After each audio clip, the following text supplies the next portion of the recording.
Today I'm going to take you through how I apply decals to irregular surfaces on my wargaming vehicles. The vehicles in question today are Flames of War 15mm vehicles, and you can find them at the Battlefront website. As well as the decals, they're a mix of Battlefront and a third-party company, but the ones that you're going to be seeing applied to the actual vehicle are from Battlefront, and I'll leave a link to their website in the video description.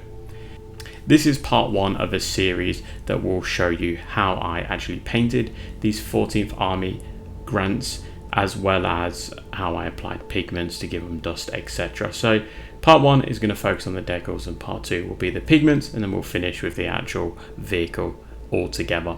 So stay with me and let's have a look at how I apply these decals. Now let's pretend you have got your model primed and painted, and now you want to apply some decals. So the first thing you want to do is give your model a gloss varnish. That gloss varnish is one, going to protect the paintwork from some of the stuff we're going to be using in a little while, and then two, is going to give the decal a flat surface to adhere to. Then you want to cut the decal off the sheet. You can use scissors or a Stanley knife, and then you want to grab yourself a bottle of microsol and potentially microset. You don't really need it, it's just a setting solution. The microset, it just smells like vinegar. Just probably just a whole tub of vinegar, but I don't really know the science behind it. I then dip the decals in the water, get my microset, and then I apply my microset to the various areas that the decals are going to be going to, ensuring that I don't put too much down, just a little tiny bit on each area that the decal is going to be going, and making sure that it doesn't pull.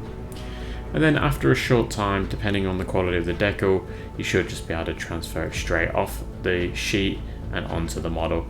My practice is I like to put it on my finger. Some people really don't like doing that, especially if it's a fragile decal. It will break up on your finger, which obviously you don't want. So some people transfer it straight onto the actual model itself. But the Flames of War decals are really resilient, especially if you get them when they're new and haven't been sitting in your cupboard for a few years. So yeah, they should be good. You can see that I'm also using the water to make sure that I'm aligning it how I think it should look and where I'm happy with the alignment. Now that's all good if you've got a flat surface. If you've got an irregular surface, you want to use microsol. So I'm talking stuff like what you can see here.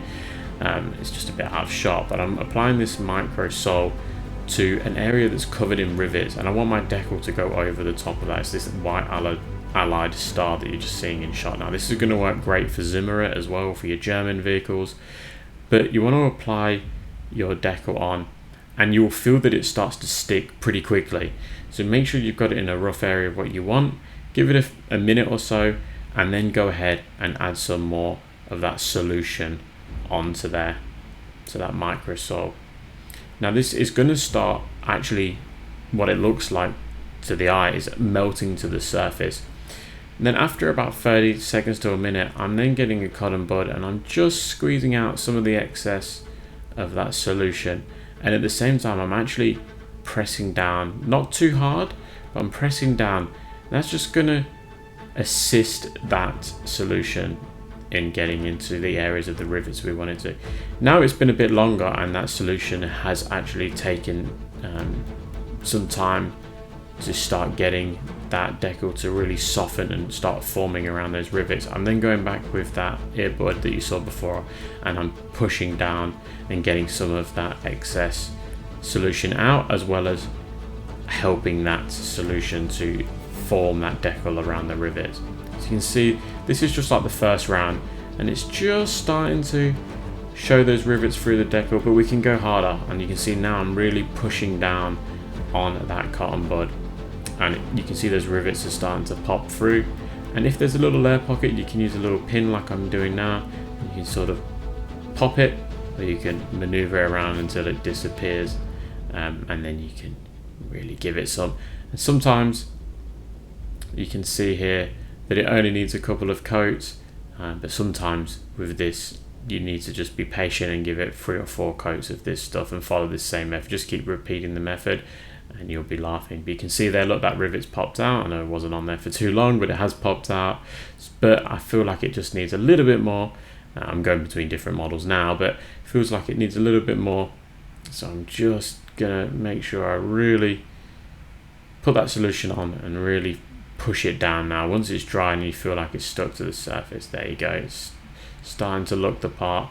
Not exactly how I'd like it, so I'm just going to squeeze it on a little bit more. And then hopefully you're going to have something to work with. And if you're unhappy, like I said, you can go ahead and give it just one more go, or just keep going until you're happy with it, because you'll see that it starts to really form around those irregular surfaces. Like I said, it's really, really good for Zimmerit, as well as obviously like this with the rivets, the white star over the rivets. Can be really tricky and annoying. You don't want to just put the deco down and then seal it, because you're just going to be like, ugh, doesn't look right. Because you're not going to be able to see the rivets, obviously. So yeah, but that's it, guys. That's a really straightforward, really basic way of doing it. You can see that it's popped through, it's gone around those rivets, and it just looks brilliant. Now I'm going to be moving on to washing this, but the reason I'm showing you this scene is because you want to make sure you give it another varnish, and that's just going to seal those decals on there, and it's also going to hide that clear film that normally shows around the decals prior to putting on this gloss varnish. And then you can carry on painting the rest of the miniatures, and hopefully they'll look something similar to what's on the screen now. So yeah, they've been a really, really fun little project, and this is part one for these grants that you can see spinning around for my Burma force. You're going to see a lot more of those in future videos. But yeah, if you've enjoyed this quick Flames of War decal application video, please do drop me a line below and let me know. Just a very, very quick video just to help some of you guys now, especially if you're new to decal applications. It can be a little bit tricky, but you'll get there in the end, especially when you watch videos like this. Well, hopefully you will, at least anyway. Huge thank you goes out to my Patrons and YouTube channel members. Special mention goes out to Patrick, Oscar, James, Panzer Jim and Colin for being those Panzer Aces. You guys are absolute legends. I'm going to leave it here, guys. Have a great day, and I will catch you at the next one.